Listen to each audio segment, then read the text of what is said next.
চলে এসেছি আবারও একটা পুজো লুক নিয়ে। আর আজকে আমি পরবো এই গর্জিয়াস শাড়ি আর ব্লাউজটা। তো আজকের লুকটা আমি স্পেশালি ক্রিয়েট করছি অষ্টমীর দিনের জন্য। আমি যখন শপে প্রথমবার এই শাড়িটা দেখেছিলাম, মানে অফলাইন পারচেস করেছি আমি শাড়িটা। তো ফার্স্ট টাইম যখন আমি শাড়িটা দেখি, আমি শাড়িটা জাস্ট প্রেমে পড়ে যাই। আমি না কিনে আর থাকতে পারি না। তার একটাই কারণ, সেটা হচ্ছে কালার কম্বিনেশন। দেখো, অষ্টমীর দিনে সাদা লাল আমরা প্রায় প্রত্যেকেই পরে থাকি, কিন্তু এরকম একটা কালার কম্বিনেশন, মানে পার্পেলের সাথে লালের কম্বিনেশনটা কিন্তু জাস্ট ইউনিক এবং অসাধারণ লাগছে দেখতে। তাই ভাবলাম আজকে এটাই স্টাইলিং করি। তো আই মেকআপের জন্য আমি আজকে করেছি একটা স্পটলাইট আই মেকআপ। আর এই আই মেকআপটা ক্রিয়েট করা কিন্তু ভীষণই ইজি। আমার শাড়ির কালার যেহেতু রেড, তাই আমি একটা রেড আইশ্যাডো নিয়ে আমার চোখের ইনার কর্নারে আর আউটার কর্নারে ভালোভাবে কালারটাকে বসিয়ে ব্লেন্ড করে নিয়েছি। তারপর কিন্তু একটা ফ্লাফি ব্রাশের সাহায্যে একটা নিউড আইশ্যাডো উঠিয়ে আমি সেই কালার দুটোকে ভালোভাবে মিক্স করে নিয়েছি। এরপর চোখের আইলিডের মাঝখানে যে পোর্শনটা ফাঁকা গেল, ওখানে আমি একটা গোল্ডেন কালারের শিমারি আইশ্যাডো লাগাবো, এবং সেটা আমি আঙুলের সাহায্যেই লাগাবো, কারণ এতে করে কিন্তু ভালোভাবে প্লেসও হয় আর সুবিধাও হয়। তারপর সেটাকে লাগিয়ে ভালোভাবে কিন্তু আমি একটা ব্রাশের সাহায্যে, যে ব্রাশটা দিয়ে আমি ইনার কর্নার আর আউটার কর্নারে রেড আইশ্যাডোটা লাগিয়েছিলাম, সেটা দিয়ে ভালোভাবে ব্লেন্ড করে নেবো। তাতে করে কি হবে না, আমাদের আইশ্যাডোটাতে কিন্তু কোনো রকম হার্শ লাইন ক্রিয়েট হবে না। এরপর দেখো, একদম পাতলা করে আমি লাইনার পরে নিচ্ছি।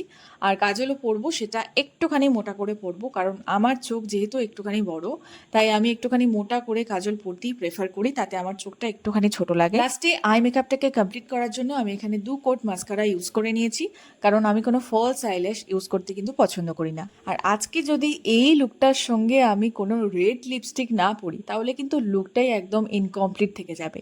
তাই পরে নিয়েছি একটা সুন্দর রেড কালারের লিপস্টিক। এটা অনেক রেড কালারের লিপস্টিকের মধ্যে আমার ভীষণ ফেভারিট, কারণ কালারটা এতটা সুন্দর গ্লাইড হয় এবং খুব ভাইব্রেন্ট একটা কালার। সো আমার মেকআপ কিন্তু একদমই ডান। এরপর বাকি আছে শুধু কিছু জুয়েলারি পরার। আর আজকে আমি কিছু গোল্ড প্লেটেড জুয়েলারি পরবো, যেগুলো দেখে মনেই হবে না যে এগুলো সোনার গয়না নয়, এতটাই রিয়েল লাগছে দেখতে। আর বিশ্বাস করো, এই ধরনের শাড়ি লুকের সঙ্গে গোল্ড প্লেটেড জুয়েলারি পরলে কি যে ভালো লাগে দেখতে, আমি কি বলবো। দেখতেই পাচ্ছ, একটা ইয়াররিংস আর নেকলেসের সেট পরে নিয়েছি, আর তার সঙ্গে একটা চূড় পরেছি। জানি তোমাদের জুয়েলারির লিঙ্ক চাই, আমি ক্যাপশনে পেজকে মেনশন করে দেবো, তোমরা ওখান থেকে চাইলে দেখে নিতে পারো। So here is my final look.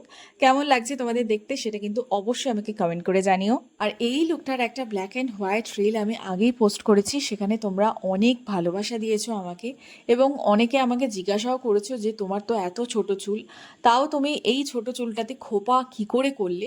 তো সেটারও টিউটোরিয়াল খুব তাড়াতাড়ি আসছে, স্টে টিউন ফর দ্যাট। আজকের ভিডিওটা যদি একটুও ভালো লাগে, তাহলে অবশ্যই একটা করে লাইক, কমেন্ট আর শেয়ার করে দিও। তোমরা যত বেশি শেয়ার করবে, আমি তত বেশি ইন্সপায়ার্ড হব।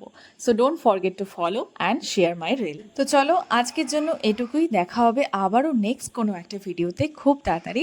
ততক্ষণ তোমরা সবাই খুব ভালো থেকো। সামনেই পুজো আসছে। আজকের জন্য টাটা।